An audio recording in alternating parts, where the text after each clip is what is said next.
Mr. Claver, on behalf of the state of Iowa, you may give your opening. Thank you, Your Honor.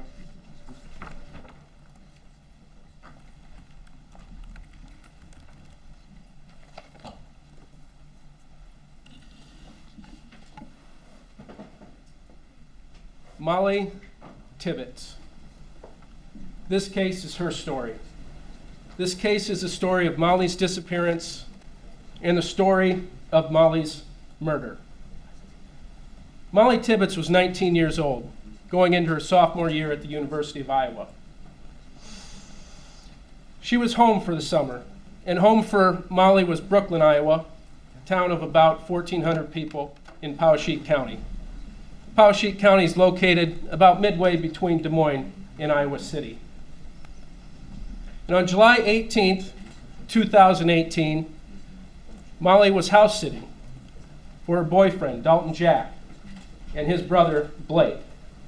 They resided at 622 West Des Moines Street in Brooklyn. She was also taking care of the dogs while Dalton and Blake were out of town working. They worked construction. Dalton was in Dubuque, Blake was in Ames.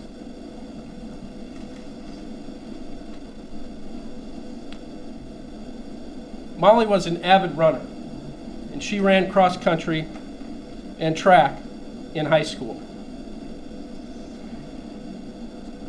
On July 18th, 2018, she put on her multicolored neon running shoes and left the house.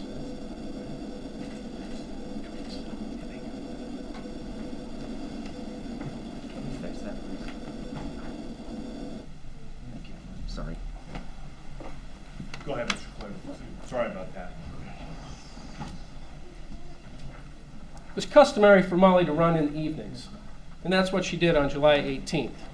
And she had her usual routes. One of those routes took her out of town on a gravel road on 385th Avenue. That's the route she took on July 18th, 2018. Shortly before 8 p.m. that night, Christina Stewart was traveling to her parents' farm to tend the horses, and she passed Mollie on that road. Christina Stewart had known Mollie since Mollie was a small child. And Christina Stewart was a hairstylist in town. She'd cut Mollie's hair. She recognized Mollie. And aside from Mollie's killer, Christina Stewart was the last person to see Mollie alive. Mollie didn't show up for work the next day. She worked at a daycare in Grinnell, which was a few miles from Brooklyn. She'd worked there the summer before, and this was unusual for Mollie. She was a no-call and a no-show. Her family hadn't been in touch with her the night before or that morning. Dalton Jack hadn't been in touch with her. And they began to call each other to find out where Mollie was. They began to get worried. And that's when they contacted law enforcement. And that kicked off an exhaustive, intensive investigation spanning nearly 5 weeks. There were hundreds of people involved, volunteers, local law enforcement, fire departments, the DCI, FBI, and even Homeland Security. And they canvassed the entire town of Brooklyn. They searched nearby fields and waterways, ditches, ponds. The sheriff even went up in a helicopter to search some of the local fields. And as the hours turned into days and days into weeks, every lead they pursued came up empty. After 4 weeks, they were no closer to finding Mollie than when they started. But because of the resources and the investigation that the investigation had, and the number of agents, one of the things they were able to do was collect the security camera footage and surveillance video from around the time frame and date and area Mollie was last seen. And as the agents meticulously went over this video, on one of those videos that was taken from Logan Collins' residence, who lived down the street from Dalton and Blake Jack on East Des Moines Street, they saw a specter, a silhouette of what appeared to be a jogger, in the time and the area Mollie was last seen.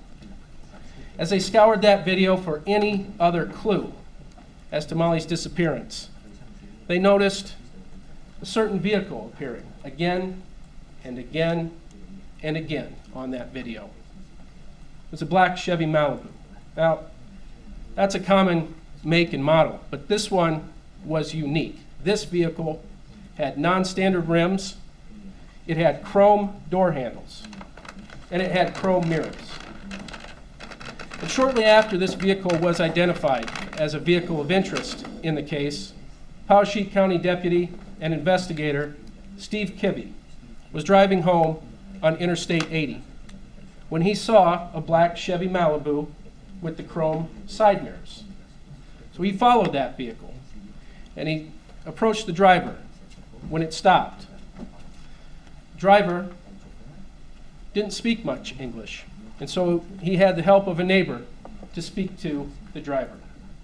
The driver identified himself with the birth certificate as Cristhian Bahena Rivera, the defendant. As Deputy Kibbe continued to speak with the defendant, he learned that the defendant worked at Yerby Farms, which was a local dairy farm in Poweshiek County, Iowa. Because of the language barrier, Deputy Kibbe wasn't able to gain much other information from the defendant. He took pictures of the defendant, he took pictures of the vehicle, and he ended that encounter. Not long after that, law enforcement decided they wanted to speak with the defendant further. And on August 20th, 2018, they went to Yerby Farms to find the defendant, speak with him, and canvass the area. They did find the defendant that day in the afternoon, spoke with the defendant, asked if he'd do an interview, to which he agreed. That interview took place at the Poweshiek County Sheriff's Office. Now, the defendant's a native Spanish speaker, and so Pamela Romero, an Iowa City police officer, also a native Spanish speaker, was enlisted to conduct that interview. The interview went on for several hours. They talked about where the defendant was from, who his family was, who his friends and associates were, where he worked. And the defendant admitted at that time that he drove a black Chevy Malibu. He was the only person that drove that black Chevy Malibu. And then they started talking about Mollie Tibbetts and what he knew about her disappearance. And at first, the defendant denied knowing anything about Mollie's disappearance, except what he'd seen around town with the flyers and news reports. And then he was showed a still photograph from that surveillance video.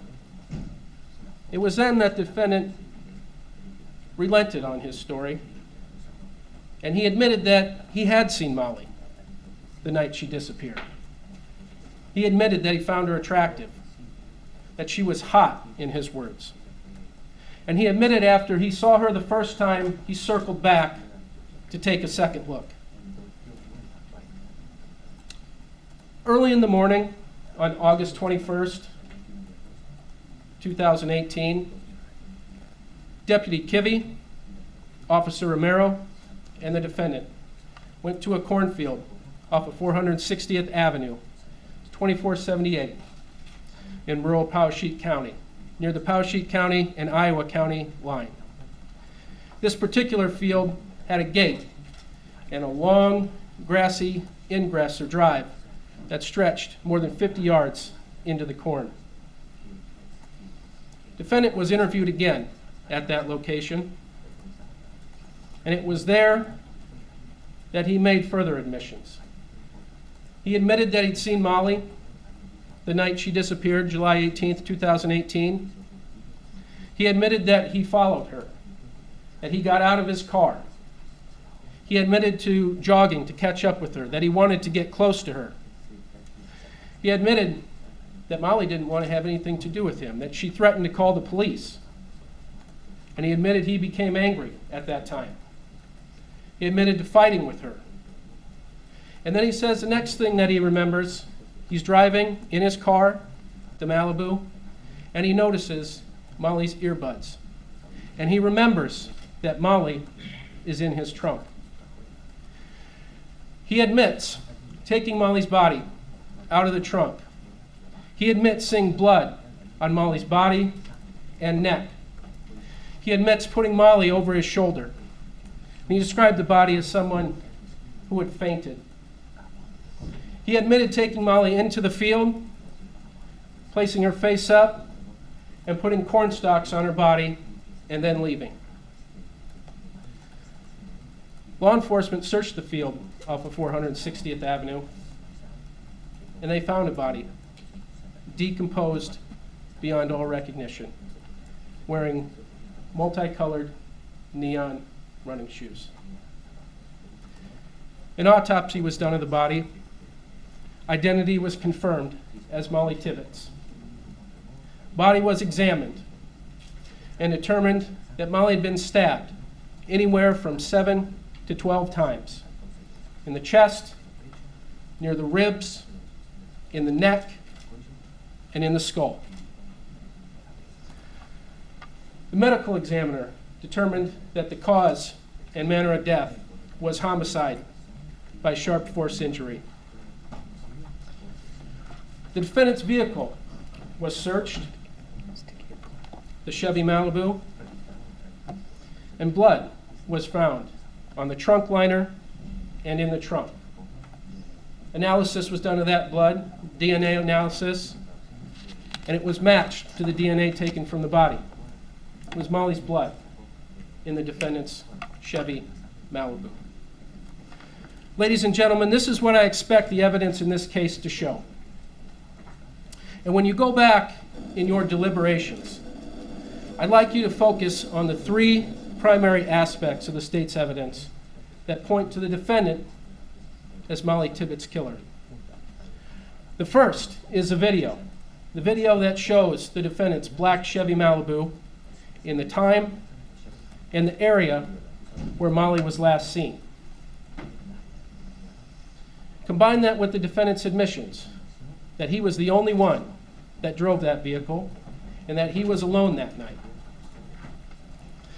Second aspect of the state's evidence for you to focus on is Mollie's blood in the defendant's Malibu. And the third are the defendant's admissions. His admissions that he saw Mollie, that he found her attractive, that he ran alongside her, that Mollie threatened to call the police, that he became angry, that he fought with Mollie, that he drove to the field at 2478 460th Avenue, the field with the gate and the long ingress into the corn, close to the county line, that he remembered Mollie being in the trunk, that his admissions of taking Mollie's bloody body out of the trunk, putting her on his shoulder, taking her into the field, leaving her there, covering her with corn stalks. Ladies and gentlemen, when you examine this evidence together, there can be no other conclusion than that the defendant killed Mollie Tibbetts. And I'll ask you to return a verdict, the only verdict that the evidence demands, that you find the defendant guilty of murder in the first degree. Thank you. Thank you, Mr. Claver.